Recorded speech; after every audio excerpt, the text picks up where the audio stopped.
help you get things accomplished in your family. You can get things accomplished definitely in your career, in your business. So it's always something that you really need to fine tune. It's always something that you really need to have that connection with other people in a way that's meaningful. Mm-hmm. Yeah, well, you know what? And I tend to be a get straight to the point, get down to business type of guy, and you know I'm like that. That's who I am. But I want to make sure I say hello and good morning to everybody that's in there. I see Patricia and Andre and Yvette and Claudine and LaShawn and Alicia. A lot of you in here, and shout out what city you're from. Let us know what city you're coming from, because we are super excited. I want to just say this, and then I'll let Alicia. I'm going to pass that mic back to you for sure, babe. You know, you guys that are here, Claudia, who's from New York via London. You know how much I love London. We had such a good time in London. You know, you are the talented 10th, in my view. To me, the talented 10th I'm a black nationalist for the most part. Black nationalist to me means that I believe in family. I believe in institutions. I believe in educating our own, creating our own jobs. I believe in building black wealth. That's what I believe. And so in my view, my very admittedly biased perspective, you guys are the talented 10th. You're the ones who are doing the work to build for the next generation. You are the ones who are breaking cycles that have been in your family for 50 years. You are the ones who are taking the time to become educated. Y'all the black people that got up at 8, 9 in the morning to become better people, man. I mean, you can't lose with that strategy. You cannot lose. So I want to make sure that in a world where you constantly are hearing you can't win like Michael Jackson. I know Alicia loves Michael Jackson and that's and because Michael Jackson's from her hometown. In a world where everybody's telling you can't win, you are winning. I say you can't lose with that strategy. So babe, what are your thoughts on that?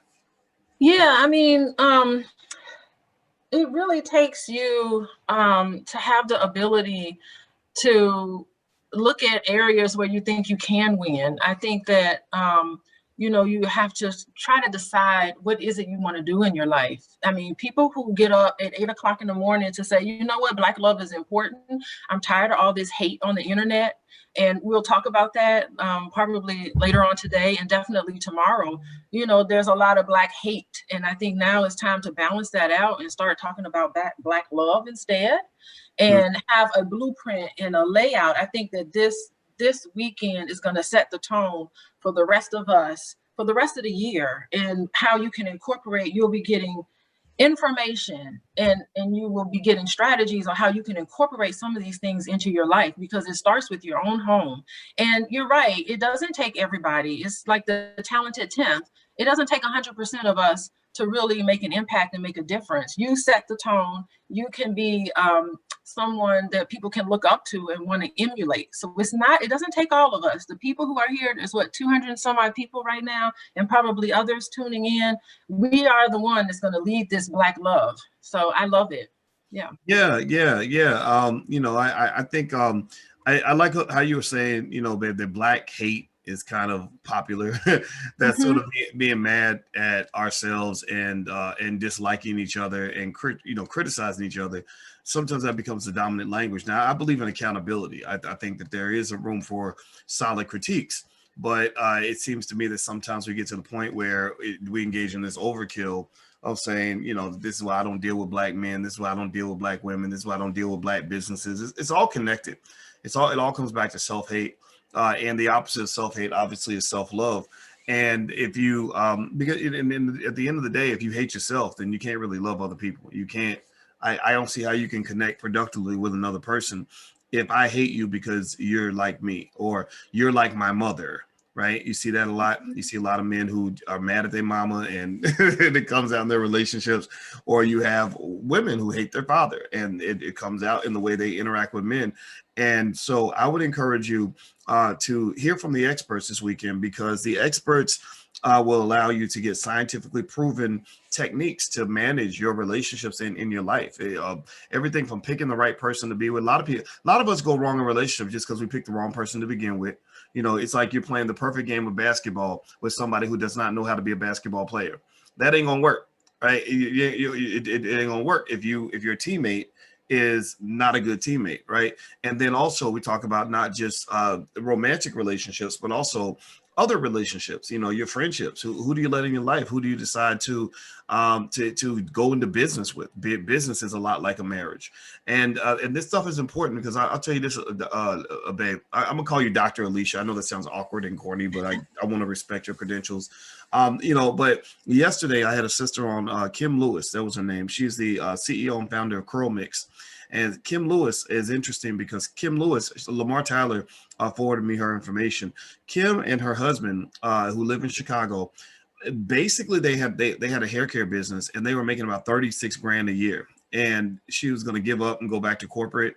And then she got up to a little over 100,000, but that's not enough when you got all the expenses and everything else, right? It wasn't like she was making 140K in profit. It's like probably losing money or close to it, even though the revenue was 140. And she went and her and her husband made an intentional effort to do what people in this room are doing right now, which was to go and learn the skill set they needed in order to get better in their business. And guess what? They went from the next year. I'm not making this up. Go watch the video, y'all. It's amazing. They went from 36K. That year they had really bad year. They made 36K in revenue. The next year they made $1 million. $1 million. And then check this out. When she finally came on my podcast a couple years later, she made $6 million that year. And also she and her husband, Kim and Tim, that's their names. Their names even rhyme. It's the cutest thing ever, right? And then she went and raised $2 million. Both of them together went and raised $2 million in 2 days on WeFunder. $2 million and that's $1 million a day. And Elon Musk, you know, people like at that level make $1 million a day. That's a lot of money. And then here's the other kicker that's crazy. I don't even think her and her husband are 30 yet. You know, and why do I tell this story about Kim Lewis? This early 30s woman and her amazing husband and their 2 kids, and how they're now making $6 million a year. Is I asked Kim, I said, how difficult would it have been for you to have done all this if you'd had a bad relationship with your husband? You know, or if instead of your husband, he was your baby daddy, and you had drama like a lot of other people have. And she said it would have been impossible. She said we never would have gotten anything off the ground. And I want you to take a moment. You guys are smart, so I want you to use your imagination and reflect with me for a moment. Think about how many $1 million, $1 billion possibilities have been killed because of baby mama, baby daddy drama. Think about how many situations. I mean, you know, we just watched a great rapper, DMX, you know, and what happened with him. And everybody knew it. It's an open secret in terms of his decline over time. And I read DMX's bio going all the way back to the day he was born. And it started with a bad relationship. His father did not want him to be born. His father wanted his mother to abort him. So his father abandoned him before birth. So there was no stable family, lots of abuse, lots of trauma. 40 years later, 50 years later, you get this. So I want you to kind of connect the dots on this. You know, love is everything. You know, the way you love yourselves and love each other is so important. So Dr. Alicia, I'm going to zip it up now, and I'd like for you to get your response on everything I just laid out. Yeah, I think that, you know, even if you are in a relationship and it's less than ideal, you know, even if you have like bad baby mama drama and all of those things, it's not the end of the world. Like, you can actually learn from those relationships. It's, you know, don't sit and think, oh God, I ruined my life because I wasted 5 years with this person and I should have moved on. You know, I'm of the belief that you are with somebody to learn a certain lesson. And once that lesson is learned, not all relationships need to carry on through the end of time. Sometimes there's a time limit on it, and the time's up. Thank you so much. I've learned my lesson. I'm going to be better at it. So, you know, don't beat yourself up if you have baby mama drama or if you have issues with your exes. I just think that is a great learning opportunity so that you can become better in the next relationship. I also think that, gosh, that couple, like, how inspiring is that, Boyce? Like, I think like this couple who was starting a business and it was a little rocky, that could have been a perfect opportunity for the partners to turn to each other and start blaming each other and start criticizing each other and start like really taking out their frustrations on each other. But it sounds like this particular couple is stronger now than they were because they had this challenge, it seems like now that they learned how to solve this problem peacefully. Because if they were fighting and arguing and throwing things at each other and breaking up, that business would have dissolved. They would have lost potential money. Like, I think, like, for the biggest takeaway for me really is just that if there's a problem between me and you, it shouldn't be between me and you. It should be me and you, Boyce. We're working together to solve the problem. The problem is the enemy, not you. And so to me, that's a big takeaway. Good grief, $1 million. Like, that would be, that's just awesome. Yeah. Yeah. It's I'll tell you what, I learned a long time ago about the importance of really being thoughtful about who you let into your life, because I saw a lot of people with a lot of potential lose that potential because of a bad relationship. I've seen people get killed in their relationships. And I'm talking about people who, were high-flying professionals, just killing the game. And that's the myth, that the lie that they give you in society is they make you think that if you got everything going on over here, that you ain't got to worry about what's happening over there. And they actually say when they measure quality of life, they say quality of life comes down to 3 key things: health, wealth, and relationships. So if you're thinking about wealth, I talk about wealth all the time, but what I learned was that a holistic approach to all of that is very important.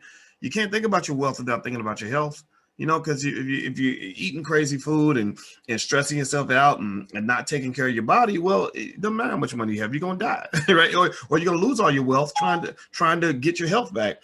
And then also, none of that works if you don't take care of your relationships. You let crazy people in your life, gangsters and gold diggers and deceptive people and nasty people and harmful, toxic people. Well, that's going to undermine everything. That's going to undermine everything you work for. So health, wealth, and relationships are all connected. Your relationships will affect your health. I'm sure Dr. Alicia can tell you numerous. She really, when I tell y'all that she sits around reading articles all day long about every aspect of love. She really does. Like, she literally was like, Boyce, I read 30 articles on Black relationships. Like, she said this yesterday when we were running, again, trying to take care of our health. And we were talking about this conference, and literally she read 30 articles on Black love and relationships just to get ready for this event. So babe, what are your thoughts, just on what I laid out just now? And actually, before I ask you that question, do me a favor, everybody in the chat, type hashtag Black love. That's going to be our hashtag for the weekend. Black love reigns supreme. Black love is the key to the universe, because we all know that humanity came from a Black woman. So everybody type hashtag Black love in the chat so that we can all be on the same frequency. So babe, what are your thoughts on what I just said? Yeah, I mean, it's all related, how your finances, how well you are health in terms of your mental health and your physical health, all of that is related. And it definitely has a relationship with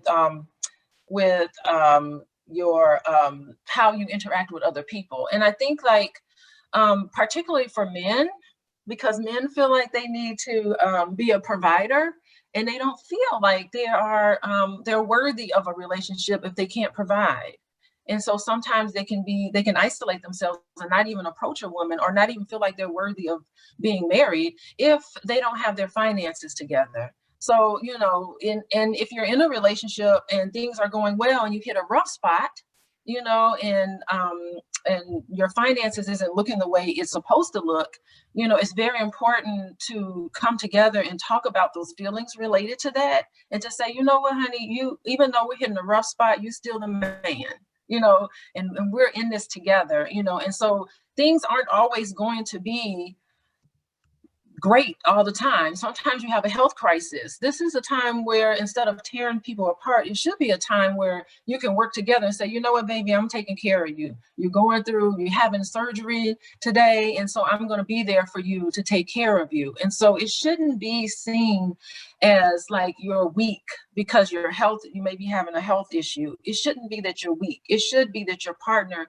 can help build you up and help support you in those areas. Like, if something happens, even I told you, Boyce, I said, Boyce, if something happens to you, I got your back. We're not going to starve. I'm going to be there for you financially. So, and I'm going to be there for you to take care of you If anything happens to you physically, I mean, you know, you just have to have that one person who you know you can count on. And I'm not going to have contempt for you. I'm not going to say that you're less than a man. You know, I'm going to love you and honor you. And that's what's important. And that's what I think a lot of men really wonder. They're like, wow, if I'm not able to do these things, am I really worthy of this woman? Mm. You know, and that's an interesting thing that makes me think about another thing I saw. You know, it's interesting that I was really surprised. You know, I made that conscious decision to propose to you in public, and that was a little bit weird. And you know, I got the kids' permission to do that, and I remember I wasn't really sure how people were going to respond to it, and the reason I did it was because I felt it was just extremely important for you know, I really feel that because Black love is kind of not given the respect that it deserves, that you know, you just I felt like, I don't know, I felt like the Black woman kind of needed to see a Black man. And I guess in some ways, maybe in some circle somewhere, I might be considered a man worth marrying, or whatever the case may be. I felt like Black women needed to kind of see how much we love y'all, you know, just how much respect we have for you, how gorgeous we think you are, and things like that. And one of the things that I found that was really interesting when this happened, and by the way, here I pulled up a little picture. This was the day we went on a run, and I in the background, I went to I met Alicia right like probably 15 feet from this location back when we were in college. Now, at that time, I had kind of friend zoned myself. She didn't friend zone me; I friend zoned myself.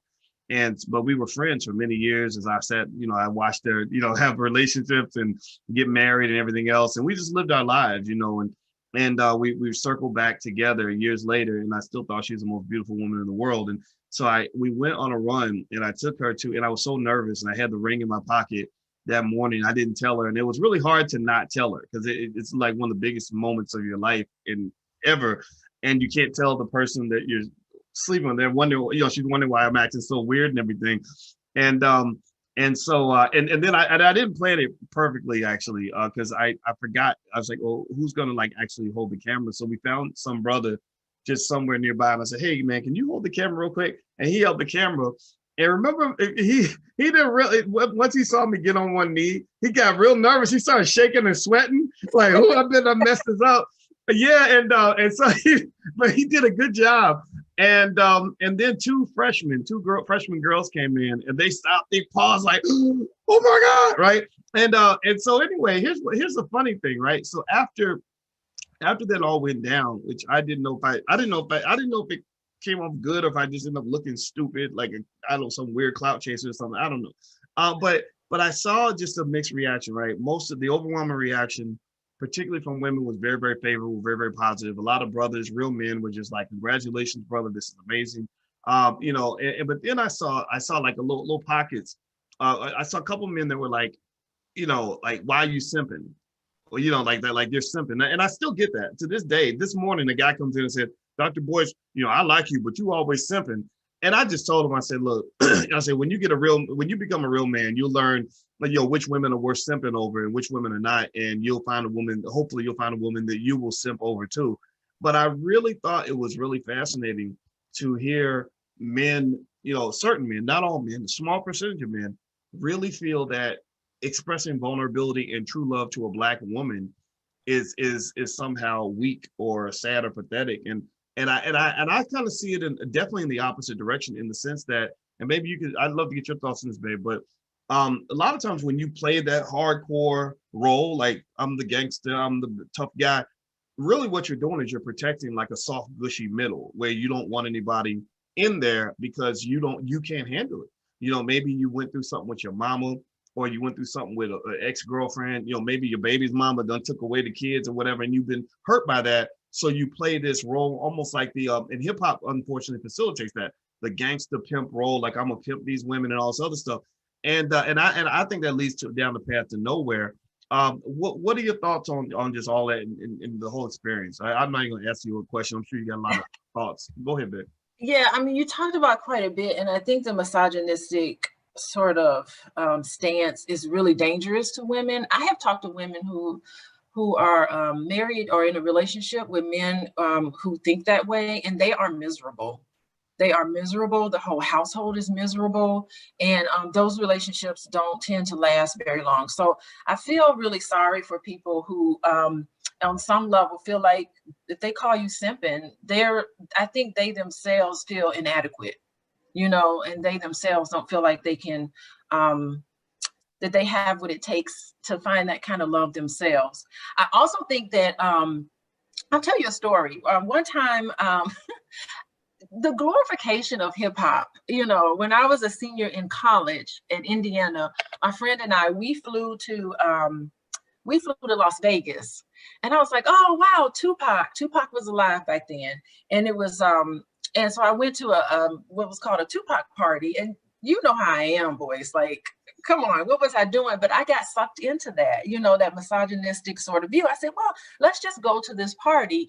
And I went to that party in Las Vegas. It was during the Tyson fight. And I went in there, and it was just hip hop culture. It was just a lot of people, a lot of women were there in scantily dressed clothes. And there was an element in there that was so completely misogynistic that I felt frightened. And I paid $20, and my last $20 I paid to get into this club. And I got in there and I walked around, and what I saw made me frightened. Like, I felt like somebody's gonna rape me in here if I stay in this room. Like, it felt really scary. And that was the very first time that I really started realizing how damaging hip hop and some of those, not all, but some of those images and some of that sort of lifestyle, that misogynistic sort of attitude toward women, where I saw it actually played out. Like, there were women in there, and they were there for a certain reason. Like, it was well known, and the music and everything, and the alcohol and the drinking. I just realized, okay, I need to take my little sheltered butt somewhere else. And I begged the bouncer in the front. I said, can you please give me my money back? Because me and my friend, we just spent our last $20 in this, and we need our money back, And so I really, like, once I got in contact with that sort of element, then I started realizing how damaging that is in real life. So it's like glorified, and it's something that we're supposed to look up to. But once you're in it, you start realizing that this is pretty dangerous. I felt I was in danger, and I got out of that club. So yeah, I mean, that contempt toward Black women is something that you see a lot. And and it's the Black woman that actually holds the family together. Anybody in the household who has an issue or has a problem, it's usually the Black mom, the mama, that's taking on everybody's issues and taking on everybody's problems. And we internalize a lot of that. And so it's something, you're right, it's something where we really need to respect and honor the Black woman and the Black man. I mean, both are very important for families. Mm-hmm. Yeah, I think that's such a great point. And I will also say this, just my thoughts, my OG advice to any brothers listening is when you talk about what some of the culture, I mean, I love hip hop, I know rappers, and I have my favorites, and and it's a guilty pleasure sometimes, but I can tell you that the toxic side of that culture, when you start really analyzing and breaking down exactly what was stated in the lyrics, use as many drugs as possible, drink as much as possible, give all your money away as much as possible, have sex with as many women as possible, go kill as many Black people as possible. It's like a blueprint for self-destruction. It's not just destructive and harmful to the women, but the men feel a lot of that as well. I mean, it comes to a negative end. A lot of these guys die young because they've been living in a certain space, a certain lifestyle. And I think it's very important as a community. Again, I'm talking to intelligent Black people here. I can't really talk to the masses because the masses ain't ready for it yet. But when you talk about administering the real vaccine, I think that we need to vaccinate ourselves from some of that toxicity, that genocidal white supremacist culture that is designed to ensure that you don't reproduce, designed to ensure that your children don't have a chance, designed to ensure that your families fall apart, designed to ensure that you always remain at the bottom of the barrel. So we're not doing that. We're not here to feel sorry for ourselves. We are here to solve problems. And so, babe, if it's okay with you, I can go ahead and introduce the panelists that are coming in. Is that all right with you? Oh yeah, go ahead. I'm excited. I'm going to be listening and taking notes. Yeah, I'm excited too. And I want everybody to know we are streaming on the YouTube channel right now, but the stream will end. The stream will end very, very soon. So if you want to come into the event, just go to theblackloveweekend.com, theblackloveweekend.com, and you can, excuse me, you can register, come on in. It's totally free, and you can hang out with us. But we are going to end the stream in the next couple of minutes. So I just want everybody on listening online to know that, and that's what that's what's gonna happen. All right. So Hassani and Danielle Pettiford, they are the co-founders of Couples Academy, and which the Couples Academy. First of all, the Pettifords, I've heard about them. I have a lot of respect for them. They are super smart Black people, and I'm just a believer that, hey, if you want to learn how to have a good relationship, why not learn from people who have good relationships? You know, there's a lot of little gurus running around who got, who's got a whole trail of mess behind them, but basically making money by giving you advice that came out of their butt as opposed to coming out of a book. So that's just real. Let's just keep it 100. They're making things up, and it sounds good, and we go along with it. But you need to hear from experts, and so the Pettifords are two people that are in this game. They have the track record. They got the cred. I'm sure that if they're like Alicia and I on any level, I'm sure they're not perfect. So we're not here to put anybody on a perfection platform. In fact, it's the imperfections that allow you to learn the most. And so I'm going to read a little bit more. They run the Couples Academy is a private practice committed to placing couples on the path to fulfillment. Hassani is an infidelity recovery specialist. That's an IRS. So the IRS, Infidelity Recovery Specialist, who specializes in affair recovery and divorce prevention. Danielle is a marriage and life coach who specializes in is that Enneagram? Is that right, Taryn? Enneagram. Okay, so Mrs. Pettiford, I'm gonna ask you. That's gonna be the first question. Can you please tell us what that word is? Personality pairing and hypnotherapy. Wow, that's deep. Okay, so without further ado, I'm going to welcome the Pettifords in. Everybody give them a digital welcome. And I'm just going to stay long enough to learn what that ENNEAGRAM word is. And then they're going to actually conduct the next panel. So the Pettifords, Mr. and Mrs. Pettiford, how are you today? Doing phenomenal. First of all, let me just say it is an honor to be a part of this first annual Black Love Weekend. I've been following you, as you know, for years. I have a tremendous amount of respect for you. You are a voice that we need in our community.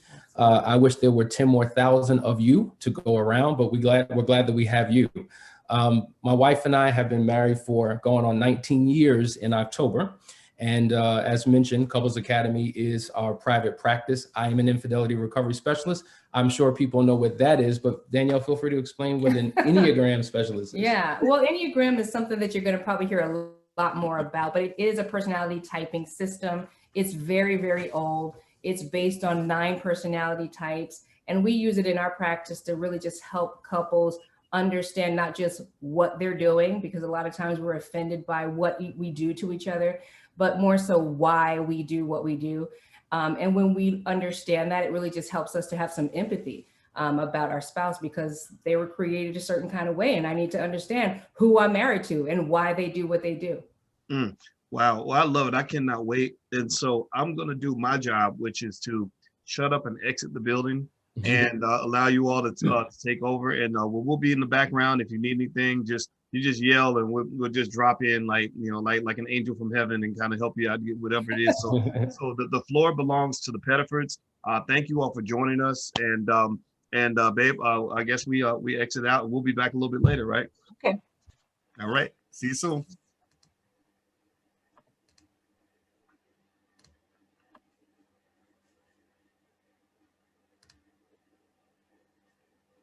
Uh-oh.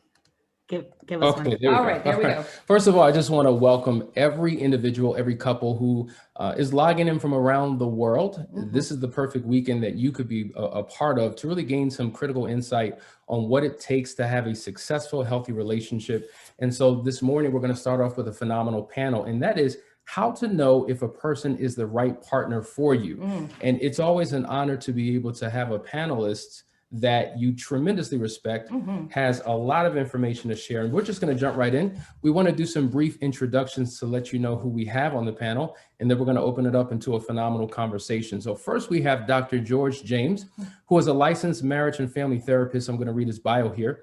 It says, Dr. George James counsels people on how to overcome everyday relational struggles so that they can build successful connections in love, family, and career.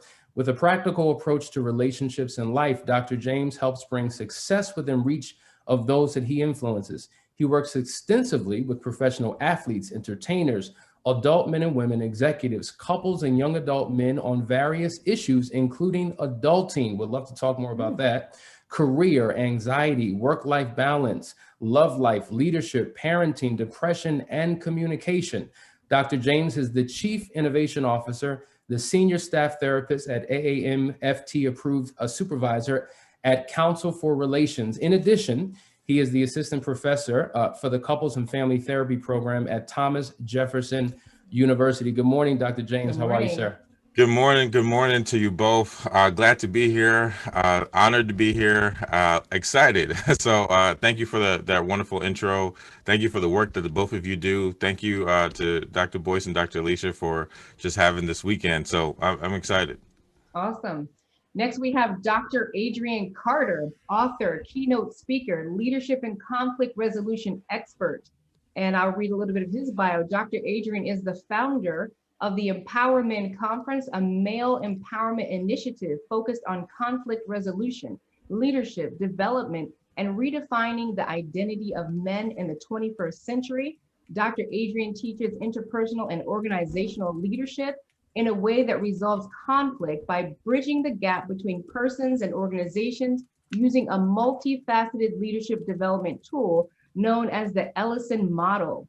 As a conflict resolution practitioner, Dr. Adrian is a trained mediator, facilitator, and executive conflict coach. Additionally, Dr. Adrian is the author of a powerful book on love, marriage, and relationships titled Let's Get Married and Do Everything Except Make It Last, a heart-to-heart with men on loving and leading. The book challenges social norms and gender roles for a betterment of romantic and interpersonal leadership. Welcome, Dr. Carter. Thank you for having me. That was some introduction. I appreciate it. It's an honor to be here. I love the opportunity to share with our community and to help and to be of service. So thank you. Looking forward to engaging with you. And last but not least, we have Trey Kearney. She is an author, a speaker, a certified life and relationship coach. And I'm just going to read her bio really quickly. Trey Kearney is an author, speaker, certified life relationship coach, and a servant leader whose assignment is helping others heal from matters of the heart. She is known for her method of helping others heal through her transparency in truth. Her testimony is going through the storms of infidelity on both sides. That should be interesting. Not only being the offender, but also the recipient of betrayals given, which gives men and women the safe haven that they need to be transparent and honest with themselves without judgment. Trey's formula is truth plus transparency equals healing. And Trey is here for those who are ready to heal. She is ready to walk with you. Good morning, Trey. Good morning. Good morning. Thank you, thank you, thank you. I'm so excited to be here. Thank you, Dr. Boyce and Dr. Alicia, for having me. I'm excited to be on the panel with these two powerful brothers. So thank you, you guys. And I'm so happy to meet you guys. I'm so interested in everything that you do. Thank you. Awesome. I think this is going to be great because we have diversity in this panel. And I think we're going to hear unique perspectives on this topic. So we're going to talk for about an hour, and then we're going to allow the panelists to weigh in with questions as we engage them as well. So let's get right into it. There's so much to unpack. So I think it's interesting, the title here, how to know if a person is the right partner for you. And, you know, listen, we're a couple of a certain age, right? And so I often say to some of my single lady friends, I say, I really don't envy you in this day and age. I would not know what to do if I had to be out in these streets dating.